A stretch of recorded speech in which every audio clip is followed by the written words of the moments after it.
नमस्कार मित्रांनो, जर तुम्ही किंवा तुमचे नातेवाईक आज नागपूर विमानतळावरून प्रवास करणार असाल तर हा व्हिडिओ शेवटपर्यंत नक्की बघा. मित्रांनो, नागपूर विमानतळावर आजपासून म्हणजेच मंगळवार पासून विमानांच्या फेऱ्यांमध्ये मोठी कपात करण्यात आली आहे. अनेक उड्डाणे अचानक रद्द किंवा कमी करण्यात आल्यामुळे स्थानिक प्रवाशांचे प्रचंड हाल होत आहेत. अनेक प्रवासी वेळेवर विमानतळावर पोहोचले, पण तिथे गेल्यानंतर त्यांना समजले की त्यांचे विमान रद्द झाले आहे. त्यामुळे प्रवाशांमध्ये तीव्र संताप पाहायला मिळतोय आणि अनेक जण विमानतळावर अडकून पडले आहेत.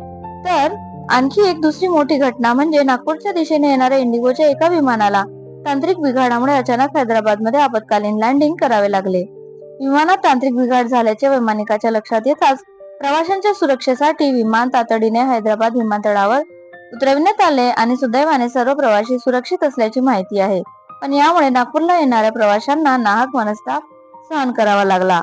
विमान कंपन्यांच्या या अचानक घेतलेल्या निर्णयामुळे आणि तांत्रिक बिघाडामुळे आज नागपूर विमानतळावर प्रवाशांना मोठ्या अडचणींचा सामना करावा लागत आहे. जर तुम्ही आज प्रवास करत असाल तर घरून निघण्यापूर्वी तुमच्या फ्लाईटचे स्टेटस नक्की तपासून घ्या आणि नागपूरच्या अशाच ताज्या आणि महत्त्वाच्या घडामोडी वेळेवर मिळवण्यासाठी आमच्या चॅनलला आता सबस्क्राईब करा आणि हा व्हिडिओ इतरांसोबत शेअर करायला विसरू नका. धन्यवाद.